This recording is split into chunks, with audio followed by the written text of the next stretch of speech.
Bienvenidos a esta primera parte de la clase de Sociología Criminal para Criminólogos. En criminología no trabajamos con delitos, es decir, no trabajamos con las conductas que aparecen en un código penal. No es ese nuestro objeto de estudio. Trabajamos con lo antisocial.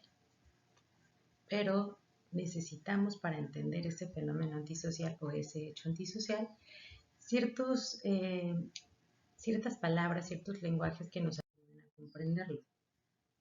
Porque vamos a prestar atención a las teorías sociológicas si somos criminólogos o criminólogas, justo porque encontramos herramientas que nos ayudan a explicar nuestro mundo.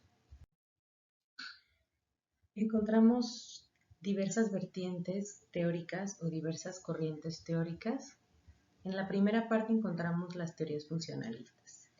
Y el día de hoy vamos a hablar de uno de los sociólogos criminales encuadrados en el estructural funcionalismo, que es aparte uno de los sociólogos más importantes que hay. Como antecedente tenemos que retomar el concepto de anomia en Emilio Durkheim. Él decía que las normas y valores tradicionales se ven socavadas sin ser reemplazadas por otros, ¿no? Un socavón es un bache. Y digamos que la sociedad anda por ahí llena de baches, pero en realidad nadie los tapa con valores nuevos o con ideologías nuevas.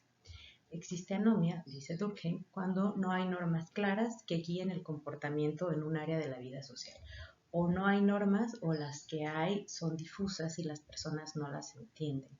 Y esto genera desorientación y ansiedad en las personas. Uno de los conceptos principales de Emilio Durkheim, que es también uno de los más criticados, es donde él decía que tanto el delito como la desviación son hechos sociales que son inevitables y necesarios. La desviación, de acuerdo a Emilio Durkheim, cumple dos funciones. Es por ella su importancia en la sociedad. La función de ser adaptadora y mantener los límites. Con adaptadora nos referimos a que introduce nuevos desafíos y nuevas ideas. Es una fuerza innovadora que va obligando al Estado o va obligando al sistema a irse adaptando a los cambios. La sociedad avanza más rápido que las leyes, por así decirlo, entonces las leyes tienen que ajustarse. La otra función es el mantenimiento de los límites cuando la respuesta colectiva deja claras las normas sociales.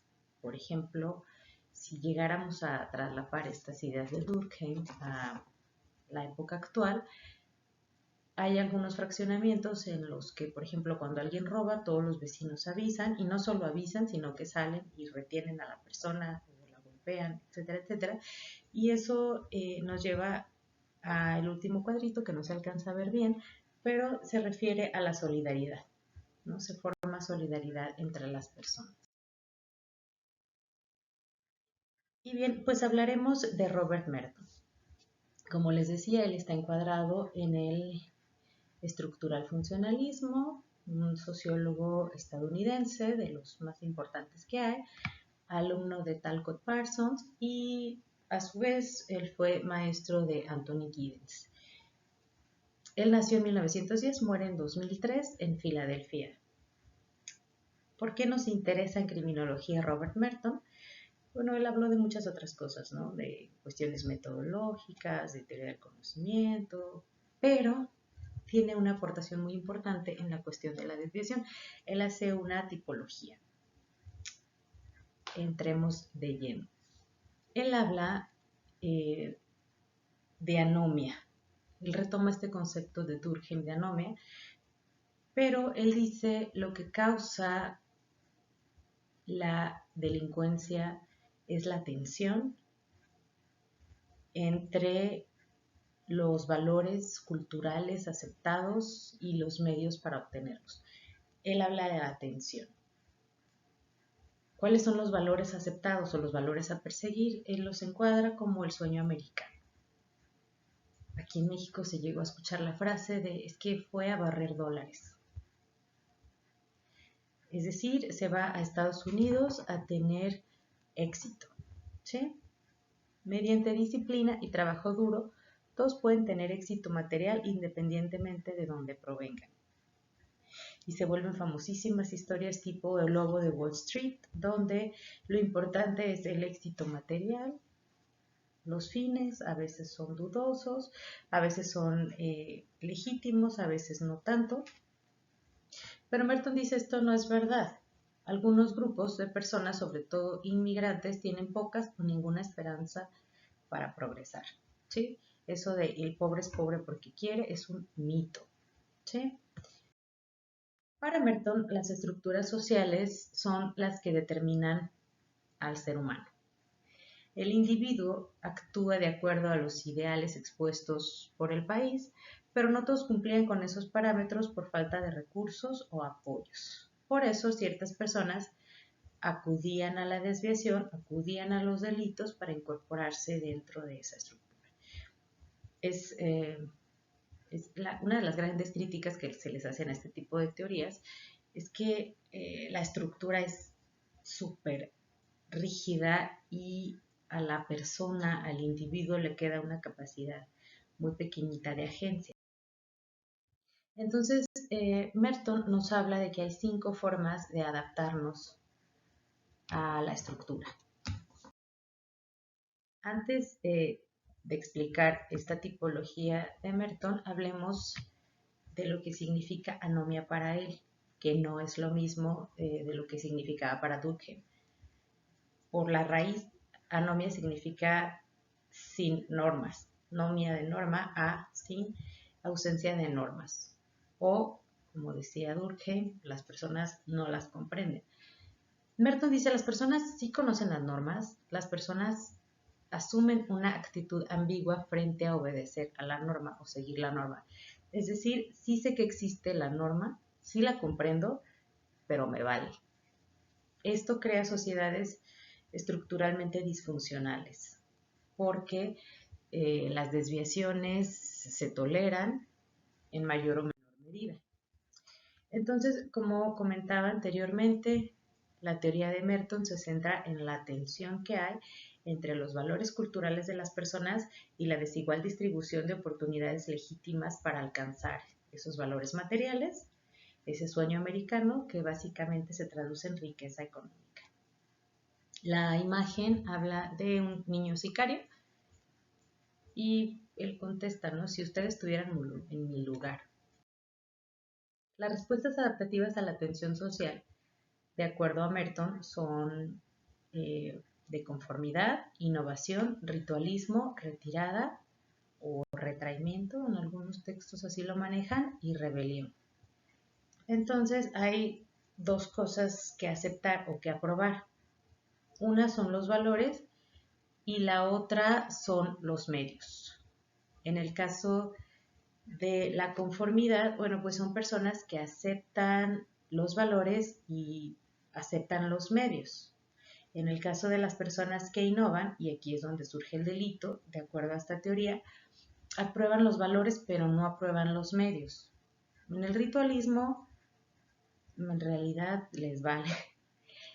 No tienen una conciencia clara de si aprueban o no los valores, es más, ni se acuerdan cuáles son, pero sí aprueban los medios o por lo menos viven de acuerdo a ello. En la retirada ni se aprueban los valores ni se aprueban los medios y en la rebelión hay que cambiar tanto los valores como los medios. Vamos a explicarlos de una por una. Los conformistas, como ya dije, son personas que aceptan los valores tradicionales en una sociedad y en esto Merton fue muy claro, es difícil pensar que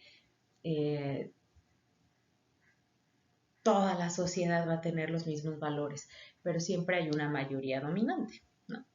Entonces, la mayor parte de la población pertenece a los conformistas independientemente de que sean exitosos o no. A lo mejor no alcancé mi sueño americano y sin embargo, pues me adapto a él. Los valores me parecen bien. La mayoría está aquí. Incluso hay, saliendo quizá un poco de contexto, pero recuerdo que Rita Segato hablaba de que este sueño americano se había convertido en una especie de fetiche que las personas querían alcanzar, ¿no? Donde había personas que se iban a Estados Unidos, eran deportadas, volvían a ir, volvían a ser deportadas, volvían a ir, so pena de ser encarceladas 20 años, volvían a ir, se arriesgaban a cosas como la caravana migrante, subirse a la bestia, sabiendo que tenían que atravesar zonas de delincuencia organizada, que podían desaparecer en el camino, y sin embargo las personas siguen y siguen y siguen yendo. La mayoría está aquí entonces. Los innovadores son las personas que aceptan los valores socialmente aceptados, pero emplean medios ilegítimos cuando se dan cuenta de que los medios legítimos no les llevan a ninguna parte. Es decir, el modelo de éxito es tener el coche del año. Me parece bien, ¿no? O decir, el modelo de éxito es casarte, comprarte una casa, comprarte un coche, tener 2 hijos y un perro golden. Perfecto, me gusta todo. Pero mis habilidades, mi trabajo no me permiten llegar a eso. Y por más que ahorre y por más que le haga el cuento y por más que no falte mi trabajo y obtenga todos los bonos, nunca lo voy a conseguir. Entonces, pues me ayudo de otra forma, ¿no? Y es por eso que encontramos historias como de, pues en realidad no ganaba tan mal en mi trabajo, pero no me alcanzaba. Entonces, empecé aparte a vender gasolina robada, empecé a comprar tarjetas clonadas, etcétera, etcétera, ¿no? Y las personas comienzan a innovar. Justo esa es la innovación. Innovan y buscan formas, pese a lo rígido de la estructura, buscan formas para moverse a través de ella. Alguna vez alguien me dijo, por la derecha es muy difícil comprar una casa, ¿no? Y sin embargo ella ya tenía 2 casas. Entonces, frente al costo-beneficio, y bueno, de esto no habla Merton, pero frente al costo-beneficio de arriesgarse al delito, pues sí vale la pena en esta cuestión. Los ritualistas, que era la tercera forma de adaptación, siguen las normas sociales porque sí, pero ya perdieron de vista los valores sociales que la sustentan. O sea, a lo mejor sí me caso y tengo mi perro golden y tengo mis 2 hijos y tengo mi casa y tengo mi camionetota, pero en realidad no sé ni por qué lo hago. O sea, no es que sí me guste o que no me guste, simplemente es como, pues así es la vida, ¿no? Así era, así sigue siendo. Y las personas hacen las cosas porque, quién sabe por qué, ¿no? Porque la rutina te jala, o por la inercia, o porque literalmente la estructura te va cerrando y te va llevando por ese camino. Esos son los ritualistas. La siguiente forma es la retirada. Los retirados son las personas que no desarrollan ninguna función en sociedad. Esto hablemos, pues, yo diría todos tenemos una función en la sociedad, pero pensemos en las personas que no son productivamente activas, ¿no? Mencionan ciertos grupos como de hippies o de drogadictos o ninis, o ¿no? Grupos que recordemos que no están a favor de los valores, no los defienden particularmente, ¿no? Aquí encontramos el lenguaje criminológico, digamos, personas que tienen conductas parasociales. Los rebeldes, que son la última categoría, recordemos que ni están a favor de los valores, ni están a favor de los medios legítimos, y su postura no es de vamos a cambiar esto, vamos a quemar la estructura completa, ¿no? Ya no sirve nada. Son personas que trabajan activamente para transformar el sistema e instituir nuevos valores, ¿no? Por eso es frecuente escuchar en ciertos grupos, ya sea políticos o de activistas, palabras como incendiario, ¿no? Rebelde, ¿no? Que la rebelión. Son personas que quieren un cambio y trabajan activamente para conseguirlo.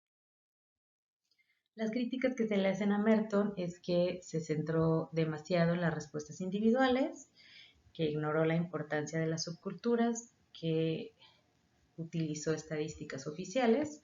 Sabemos que las estadísticas oficiales pues son como una pequeñita parte nada más de los delitos que en realidad se cometen. Sobreestimó la delincuencia de la clase trabajadora baja, se centró demasiado en eso y sin embargo perdió de vista o perdió de foco en la delincuencia de la clase media, los delitos de cuello blanco, la delincuencia empresarial.